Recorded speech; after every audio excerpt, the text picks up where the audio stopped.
Hi అండి, అందరికీ నమస్కారం. నేను మీ Venugopal Reddy from Josh Innovations Private Limited, Josh Institute of Foreign Languages, Edunine career guidance సంయుక్తంగా విద్యార్థుల కోసం ఉన్నటువంటి వందలాది వీడియోస్ మనం రూపొందిస్తూ ఉన్నాం. ఎప్పటికీ తెలుగు వాళ్ళలో బీటెక్ ఉన్నటువంటి క్రేజు తగ్గినటువంటిది. దాదాపు 90% మంది ఇంటర్మీడియట్ పిల్లలు, దాదాపు 80% మంది అందరూ కూడా ఇంజనీరింగ్ చదవంది అసలు చదివే కాదు. అందులో ఐఐటి మరియు ఎన్ఐటీస్లో ఇంజనీరింగ్ చదివితే మా జీవితం సెటిల్ అయిపోతుంది, కాబట్టి మా పిల్లవాళ్ళని ఎలాగైనా చేసి 5వ తరగతి నుంచే 6వ తరగతి నుంచే 7వ తరగతి నుంచే ఎట్టోగంటూ మనం అప్పసొప్పైనా చేసి జేఈఈ ట్రైనింగ్ ఇచ్చేటువంటి స్కూల్స్లో కాలేజెస్లో వేసి అది ఒక కళగా వెంకటేశ్వర స్వామి దర్శనం లెక్క అత్యంత విలువైన వస్తువుగా భావించేటువంటి జాయింట్ ఎంట్రన్స్ ఎగ్జామినేషన్, దీని యొక్క పూర్వపరాలు ఏంటి, దీని గురించినటువంటి పూర్తి సమాచారం ఈ వీడియోలో మనం చూద్దాం. జేఈఈ మెయిన్స్ అనేది నేషనల్ టెస్టింగ్ ఏజెన్సీ వారు నిర్వహించేటువంటి ఒక ఎగ్జామ్. దీంట్లో మొత్తం 3 భాగాలు ఉన్నాయి. జేఈఈ మెయిన్స్ని 2 భాగాలుగా విడగొట్టి జనవరిలో ఒక సెషను, అదేవిధంగా ఏప్రిల్లో ఒక సెషన్ 2గా పెడతారు. దీంట్లో ఉన్నటువంటి విద్యార్థుల్లో నుంచి ఒక 2.5 లక్షల మందిని సెలెక్ట్ చేసి మెరిట్ బేసిస్ మీద వాళ్ళు అడ్వాన్స్కి ఎలిజిబిలిటీ చేస్తూ ఉంటారు. సో జేఈఈ మెయిన్స్ మొదటి సెషన్ తీసుకున్నట్లయితే గత సంవత్సరం 13,11,000 మంది రిజిస్ట్రేషన్ అనేది చేయడం జరిగింది. అదేవిధంగా 12,58,000 మంది ఎగ్జామ్కి అపీర్ అవ్వడం అనేది జరిగింది. సో ఓవరాల్ అటెండెన్స్ తీసుకున్నప్పుడు అప్లై చేసిన వాళ్ళలో 95.93 మెంబర్స్ ఎగ్జామ్ అనేది రాయటం జరుగుతుంది. జేఈఈ సెషన్ 2కి వచ్చేసరికి దగ్గర 9 లక్షల మంది విద్యార్థులు అప్లై చేసుకుంటారు. అప్పుడు కూడా 95% అటెండెన్స్ రేట్గా ఉంటుంది. గత సంవత్సరం కానీ మనం తీసుకున్నప్పుడు 1,87,223 మంది క్యాండిడేట్స్ జేఈఈ అడ్వాన్స్కి రిజిస్ట్రేషన్ అనేది చేసుకోవడం జరిగింది. 2.5 లక్షల వరకు పిలుస్తారు, కానీ వాళ్ళు ఆల్రెడీ ఎన్ఐటీలోనూ లేకపోతే వేరేది ఎక్కడో సెటిల్ అయిపోయి ఉంటారు, ఇంకా మనకు రాదులనే ఉద్దేశంతో వాళ్ళు రాసి ఉండాలన్నమాట. 1,87,000 మంది రాశారు. జేఈఈ మెయిన్స్ ఏ ఇన్స్టిట్యూషన్స్లో అడ్మిషన్స్ తీసుకునే దానికి రాస్తారు అన్నట్లయితే NITs, national institute of technologies, triple ITs, GFTIs, వీటిల్లో అదేవిధంగా ఎలిజిబిలిటీ జేఈఈ అడ్వాన్స్ రాయాలంటే ఎలిజిబిలిటీ కోసం ఎగ్జామ్ అనేది రాయడం జరుగుతుంది. దీంట్లో పేపర్ 1 అని పేపర్ 2 అని ఉంటాయి. పేపర్ 1 అనేది బీఈ బీటెక్ కోసం అయితే, పేపర్ 2 అనేది బీఆర్క్ మరియు బీ ప్లానింగ్ కోసం రాస్తారనమాట. తర్వాత జేఈఈ అడ్వాన్స్ మనం తీసుకున్నప్పుడు ఇది ఐఐటి వాళ్ళు కండక్ట్ చేస్తారు. సహజంగా 2025లో తను తీసుకున్నప్పుడు ఐఐటి కాన్పూర్ ఈ ఎగ్జామ్ని కండక్ట్ చేయడం జరిగింది. ఇది సంవత్సరానికి ఒకటేసారి రాస్తారు, ఒకటేసారి కండక్ట్ చేస్తారు. అదే జేఈఈ మెయిన్స్ కానీ తీసుకున్నప్పుడు మనకు 2 టైమ్స్ కండక్ట్ చేస్తారు. సో జేఈఈ మెయిన్స్ క్వాలిఫైడ్ అయినటువంటి విద్యార్థుల నుంచి 2.5 లక్షల మందిని దీనికి సెలెక్ట్ చేసి ఐఐటి జేఈఈ అడ్వాన్స్ ఎగ్జామ్ రాయడం ద్వారా వీళ్ళు ఐఐటీస్లోకి ఎంటర్ అవుతారు అనమాట. సో 3 అవర్స్తో కూడుకున్నటువంటి 2 ఎగ్జామ్స్ దీనికి ఉంటాయి. ఫిజిక్స్, కెమిస్ట్రీ, మ్యాథమెటిక్స్ దీంట్లో సబ్జెక్ట్స్గా ఉంటాయన్నమాట. సో జేఈఈ మెయిన్స్కి సంబంధించి 2025లో షెడ్యూల్ అనేది రిలీజ్ చేయడం జరిగింది జనవరి సెషన్కి సంబంధించి. ఈ సెషన్లో మనకి 31/10వ తారీఖు, అక్టోబర్ 31 స్టార్ట్ అయినటువంటిది. ఈ మంత్ అంటే నవంబర్ 27వ తారీఖు వరకు అప్లికేషన్ డెడ్ లైన్ ఉంది. అంటే మరో 17 రోజులు, మరో 15 రోజుల పాటు దీనికి ఉంది. సిటీ ఇంటిమేషన్ స్లిప్, అంటే మీరు ఎక్కడ ఎగ్జామ్ సెంటర్ ఉంటుంది అనే సిటీ ఇంటిమేషన్ స్లిప్ అనేది ఫస్ట్ వీక్ ఆఫ్ జనవరిలో వస్తుంది. సో డేట్ ఆఫ్ ఎగ్జామినేషన్ మనం తీసుకున్నప్పుడు జనవరి 27వ తారీఖు నుంచి జనవరి 30వ తారీఖు దాకా ఈ యొక్క షెడ్యూల్ అనేది ఉండటం జరుగుతుంది. రిజల్ట్స్ ఎప్పుడు ఉంటాయంటే ఫిబ్రవరి 12వ తారీఖు నుంచి 15వ తారీఖు లోపల ఏదో ఒక డేట్లో మనకు రిజల్ట్స్ అనేది రావడం జరుగుతుంది. అదేవిధంగా సెషన్ 2 తీసుకున్నప్పుడు ఇది ఏప్రిల్ మంత్లో ఉంటుంది. ఏప్రిల్ 2026లో మనకి ఇది జరుగుతుంది. దీనికి జనవరి 31వ తారీఖు నుంచి అప్లికేషన్ ప్రాసెస్ స్టార్ట్ అయ్యి ఫిబ్రవరి 24వ తారీఖు వరకు ఈ అప్లికేషన్ డెడ్ లైన్ అనేది ఉంటుంది. సిటీ ఇంటిమేషన్ స్లిప్ మార్చిలో వస్తుంది. అదేవిధంగా ఎగ్జామినేషన్ డేట్స్ వచ్చేసి ఏప్రిల్ 1వ తారీఖు నుంచి ఏప్రిల్ 8వ తారీఖు వరకు ఉంటాయి. రిజల్ట్స్ డిక్లరేషన్ అనేది 17th ఏప్రిల్లో 2026 సంవత్సరంలో మీకు జరుగుతుంది. So JEE mains selection procedure ఎలా ఉంటుందంటే దీనికి JoSAA counselling, joint seat allocation authority అనేది ఉంటుంది. దీని ద్వారా మనం ఆప్షన్స్ అనేవి ఇచ్చుకోవాల్సి ఉంటుంది. సో ఈ జోసా కౌన్సిలింగ్ ద్వారా మనం 3 ఇన్స్టిట్యూషన్స్లో అడ్మిషన్స్ పొందవచ్చు. ఎన్ఐటీస్, ట్రిపుల్-ఐటీస్ మరియు జిఎఫ్టిఐస్. అదేవిధంగా మీరు వితిన్ దట్ 2.5 lakhsలో కానీ ఉన్నట్లయితే మీరు జేఈఈ అడ్వాన్స్ కూడా రాసుకోవచ్చు. సో ఇదంతా కూడా పూర్తిగా వెబ్ బేస్డ్ కౌన్సిలింగ్ ఉంటుంది. మీరు ఎక్కడ కౌన్సిలింగ్ సెంటర్కి వెళ్ళవలసినటువంటి అవసరం లేదు. దీంట్లో రిజిస్ట్రేషన్ అని, ఛాయిస్ ఫిల్లింగ్ అని, మార్క్ సీట్ అలాట్మెంట్ అని, అట్లా అదేవిధంగా 6 రకాలైనటువంటి కౌన్సిలింగ్ మెథడ్స్ ఉంటాయి. దీంట్లో కొన్ని టెర్మినాలజీస్ కూడా మనకు కనిపిస్తూ ఉంటాయి. Accept, float, sliding of seats, ఇవన్నీ కూడా మనకి కొన్ని ఆప్షన్స్ కనిపిస్తాయి. వీటినన్నింటిని కూడా మనం డీటెయిల్స్గా వీడియోలో చూసేద్దాం. సో జేఈఈ మెయిన్స్ రాయాలన్నట్లయితే ఎలిజిబిలిటీ ఏంటి అని మనకు తీసుకున్నప్పుడు 2025 సంబంధించినటువంటి వాళ్ళు కానీ 2026 సంబంధించినటువంటి విద్యార్థులు దీన్ని రాసుకోవచ్చు. అంటే 2 years డౌన్ ది లైన్ అంటే ఉన్నటువంటి పిల్లలు రాసుకోవచ్చు. అప్పర్ ఏజ్ లిమిట్ అనేది ఏం లేదు దీనికి. మ్యాక్సిమం 3 కన్సిక్యూటివ్ అటెంప్ట్స్ అంటే 2024 వాళ్ళు రాసుకోవచ్చు, 25,000 రాసుకోవచ్చు, 26 వాళ్ళు కూడా రాయొచ్చు అన్నట్టు. అంటే ప్రీవియస్ 2 బ్యాచెస్ వాళ్ళు కూడా దీంట్లో రాసుకోవచ్చు, 3 times రాసుకోవచ్చు అన్నట్టు. సో ఎంపీసీ చదివినటువంటి విద్యార్థులు లేదా ఎంబైపీసీ చదివినటువంటి విద్యార్థులు కూడా దీన్ని రాయొచ్చు. అయితే దీంట్లో ఒక రూల్ ఉంది. ఎన్ఐటీస్లో కానీ ట్రిపుల్ కానీ జిఎఫ్టీఎస్లో కానీ మీరు అడ్మిషన్ పొందాలనుకున్నట్లయితే 75% మీరు ఇంటర్మీడియట్లో సెక్యూర్ చేసుకున్నటువంటి అభ్యర్థులు మాత్రమే మీకు సీటు పొందేటువంటి అవకాశం ఉంది. అదేవిధంగా ఎస్సీ ఎస్టీస్గానే అయితే 65% మీకు తప్పనిసరిగా వచ్చి ఉండాలి. సో జేఈ అడ్వాన్స్డ్ గురించి ఆల్రెడీ మనం అనుకున్నాం. ఎలిజిబిలిటీ ఏంటి అంటే ప్రైమరీ ఎలిజిబిలిటీ మీరు రాసినటువంటి పిల్లల నుంచి 2,50,000 మందిలో ఒకరై ఉండాలి. సో మీరు 2 attempts మనం చేయొచ్చు.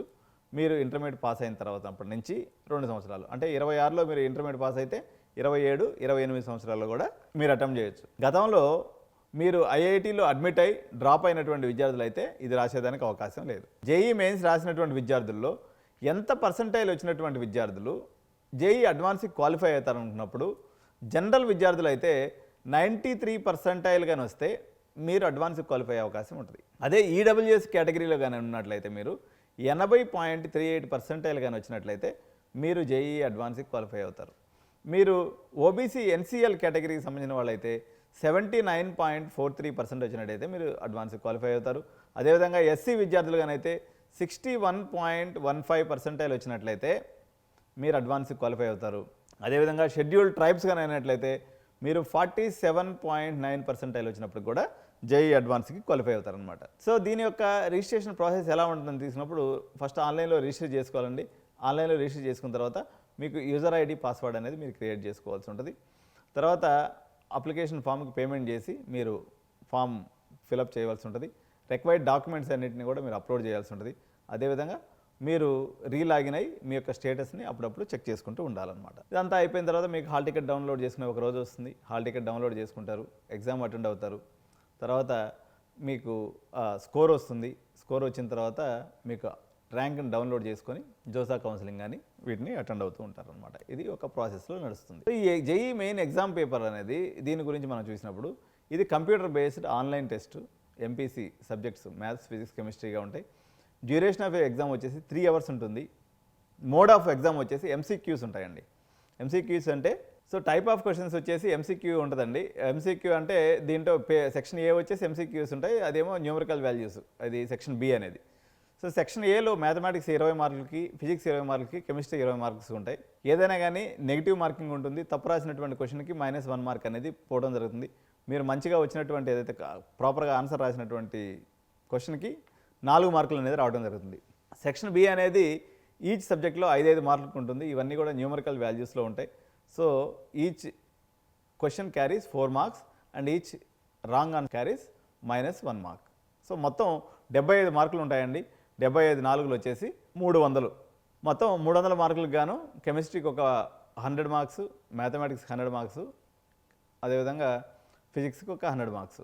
అదేవిధంగా పేపర్ 2Aకి సంబంధించి బీఆర్కి ఎగ్జామ్ ఉంటుందండి. దీంట్లో మ్యాథమెటిక్స్తో పాటు యాప్టిట్యూడ్ మరియు డ్రాయింగ్ ఉంటుంది. నెంబర్ ఆఫ్ క్వశ్చన్స్ 77 ఉంటాయి. టోటల్ మార్క్స్ 400 ఉంటాయి అన్నమాట. మ్యాథమెటిక్స్కి వచ్చేసి 20 ఎంసీక్యూస్ ఉంటాయి, 5 న్యూమరికల్ వాల్యూస్ ఉంటాయి. మొత్తం వచ్చేసి 100 మార్క్స్కి మ్యాథమెటిక్స్ ఉంటుంది. యాప్టిట్యూడ్ 50 ఉంటాయి. ఈచ్ ఒక 4 మార్కులు కాడికి తీసుకున్నట్లయితే 200 మార్కులకి అది ఉంటుంది. డ్రాయింగ్ వచ్చేసి ఓన్లీ 2 క్వశ్చన్స్ ఉంటాయి. ఈచ్ క్వశ్చన్ క్యారీస్ 50 మార్క్స్, మొత్తం 100 మార్క్స్ అన్నట్టు. టోటల్ మనకు 400 మార్క్స్కి ఉంటుంది అనమాట. So total 77 questions, 400 marks. So drawing questions only 2 మాత్రమే ఉంటాయి. యాప్టిట్యూడ్ క్వశ్చన్స్ 50 ఉంటాయి. మ్యాథమెటిక్స్ వచ్చేసి 20 MCQs and 5 numerical value questions అనేవి ఉంటాయి. అదేవిధంగా పేపర్ 2Bలో బీ ప్లానింగ్ అనేటువంటి దానికి ఎగ్జామ్ రాస్తారు. మనం దీంట్లో వచ్చేసి mathematics, general aptitude and planning అనేది ఉంటుంది. నెంబర్ ఆఫ్ క్వశ్చన్స్ వచ్చేసి 100 ఉంటాయి. టోటల్ మార్క్స్ వచ్చేసి 400 ఉంటాయి. దీంట్లో కూడా మ్యాథమెటిక్స్ 20 ఎంసీక్యూస్ ఉంటాయి, 5 న్యూమరికల్ వాల్యూ క్వశ్చన్స్ ఉంటాయి. మొత్తం 100 మార్క్స్కి ఇది ఉంటుంది. అదేవిధంగా యాప్టిట్యూడ్ 50 క్వశ్చన్స్ ఉంటాయి. Each one carries 4 marks. అట్లా మీకు 200 మార్క్స్ ఉంటుంది. అదేవిధంగా ప్లానింగ్ బేస్డ్ క్వశ్చన్స్ అంటే ప్లానింగ్ ఎలా చేస్తారనే దాని మీద ఒక 25 క్వశ్చన్స్ ఉంటాయి. ఈచ్ క్వశ్చన్ క్యారీస్ 4 మార్క్స్ కాబట్టి 100 క్వశ్చన్స్. టోటల్ 400 మార్క్స్కి బీ ప్లానింగ్ ఎగ్జామ్ అనేది కూడా నడుస్తుంది. సో జోసా కౌన్సిలింగ్ ప్రాసెస్ అనేది ఎలా ఉంటుంది అనుకున్నప్పుడు, జోసా అనేది మనకి రిజిస్ట్రేషన్తో మొదలయ్యేటువంటి ప్రాసెస్. పర్సనల్ డీటెయిల్స్ రిజిస్ట్రేషన్ అనేది మ్యాండేటరీగా చేసుకోవాలి, with in the dead line లోపల చేసుకోవాలి. సో స్టూడెంట్స్ వాళ్ళ యొక్క ప్రిఫర్డ్ కాలేజెస్ని, బ్రాంచెస్ని ఆర్డర్ ఆఫ్ ప్రియారిటీలో పెట్టుకోవాలి. సో ఆర్డర్ ఆఫ్ ప్రియారిటీలో పెట్టుకున్న తర్వాత ఈ చాయిసెస్ని లాక్ చేయాలి బిఫోర్ లాస్ట్ డేట్ లోపల. ఓకే, మనం కానీ చేయకపోతే ఆటోమేటిక్గా మనం ఇచ్చినటువంటి చాయిస్ అన్ని ఆటోమేటికల్లీ లాక్ అయిపోతుంది అనమాట. సో జోసా కౌన్సిలింగ్ అనేది మొత్తం 6 రౌండ్లో నడుస్తుందండి. ప్రతి రౌండ్లో పోర్టల్లోకి పోయిన తర్వాత మీకు ఒక రిజల్ట్ అనేది కనిపిస్తూ ఉంటుంది, మీకు ఎక్కడ అలాట్మెంట్ వచ్చింది. ఇది చాలా జాగ్రత్తగా చేసుకోవాల్సినటువంటి ప్రక్రియ. టైమ్ లైన్స్ అనేవి చాలా ఇంపార్టెంట్. టైం అయిపోయిన తర్వాత సార్ మేము మిస్ అయిపోయినామంటే no one is responsible for you. కాబట్టి డెడ్ లైన్స్ మిస్ అవ్వకుండా కూడా మనం చేసుకోవాల్సి ఉంటుంది. సో క్యాండిడేట్ ర్యాంక్ని బట్టి, ప్రిఫరెన్సెస్ని బట్టి, సీట్స్ అవైలబిలిటీని బట్టి జోసా వాళ్ళు మీకు సీట్స్ అలాట్ చేయడం జరుగుతుంది. సో సీట్ అలాట్మెంట్ జరిగిపోయిందండి. అయిపోయిన తర్వాత మనకు 3 ఆప్షన్స్ అనేవి కనిపిస్తాయి. మొట్టమొదటిది ఫ్రీజ్ ఆప్షన్. ఫ్రీజ్ ఆప్షన్ అంటే ఏంటి? మీరు ఆ సీట్ని యాక్సెప్ట్ చేసేసుకొని కౌన్సిలింగ్ నుంచి బయటకు వచ్చేయటం. సపోజ్ మీకు ఎన్ఐటి ట్రిచి మీకు కావాల్సింది అనుకున్నారు, ఆ కాలేజీలో సీట్ వచ్చేసింది, అక్కడ ఫ్రీజ్ ఆప్షన్ పెట్టుకొని మీరు కౌన్సిలింగ్ నుంచి ఎగ్జిట్ అయిపోవచ్చు. అదేవిధంగా float option. Accept the seat but remain eligible for higher preference seats in the subsequent round. Float option పెట్టుకుంటే మనకి ఏమవుతుందంటే మీ సీటు యాక్సెప్ట్ అవుతుంది, మీరు రిమైనింగ్ రౌండ్స్కి ఎలిజిబుల్ ఉంటారనమాట. స్లైడ్ అనేటువంటి ఆప్షన్ కానీ మీరు ఇచ్చినట్లయితే మీరు ఇన్స్టిట్యూట్ చేంజ్ అవ్వడానికి ఉండదు. సేమ్ ఇన్స్టిట్యూట్లోనే హయ్యర్ ప్రిఫరెన్స్, సపోజ్ మీకు ఎన్ఐటి ట్రిచిలో మెకానికల్ వచ్చింది, మీకు సిఎస్సి కావాలనుకుంటున్నారు, మీరు అటువంటిప్పుడు స్లైడ్ ఆప్షన్ ఇచ్చుకొని ఆ ఇన్స్టిట్యూట్లోనే ఉంటారు, కాకపోతే హయ్యర్ బ్రాంచెస్ కోసం మీరు పెట్టుకునేదాన్ని స్లైడ్ ఆప్షన్ అంటారు. ఈ రకంగా మనకి 3 టెర్మినాలజీస్ ఇంపార్టెంట్. ఫ్రీజ్ అంటే మాత్రం మీరు ఎగ్జిట్ అయ్యి కౌన్సిలింగ్ నుంచి బయటకు వచ్చేస్తారు. ఫ్లోట్ అంటే మాత్రం higher preference seats in the subsequent rounds in other colleges.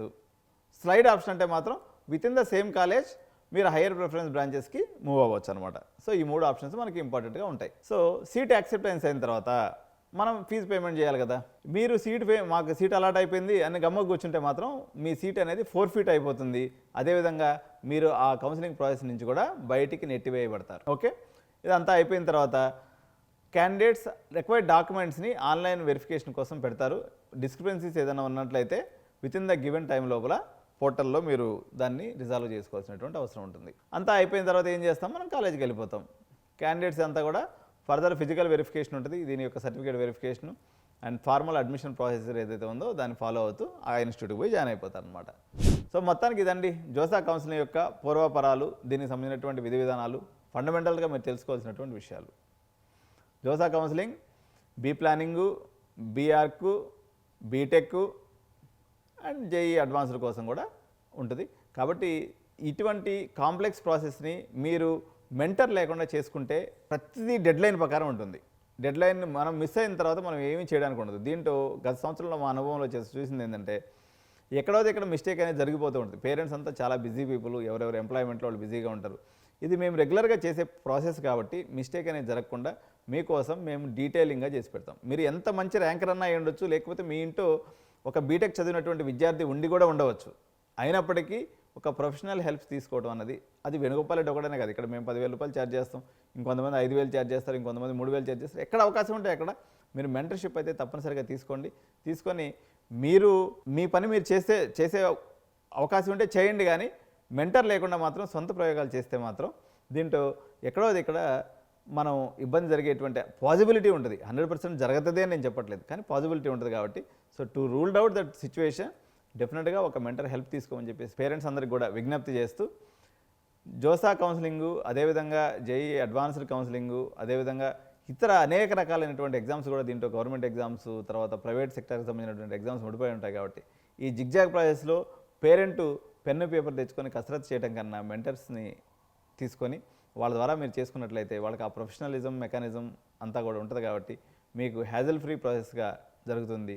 అందరికి కూడా మన తెలుగు వారందరూ కూడా మంచి కాలేజెస్లో సీట్స్ రావాలని, మీరందరూ కూడా జేఈ ఎగ్జామ్స్ని మంచిగా రాసి మంచి ఇన్స్టిట్యూషన్స్లో సీట్స్ పొందాలని ఆశిస్తూ థ్యాంక్ యూ సో మచ్. జై హింద్.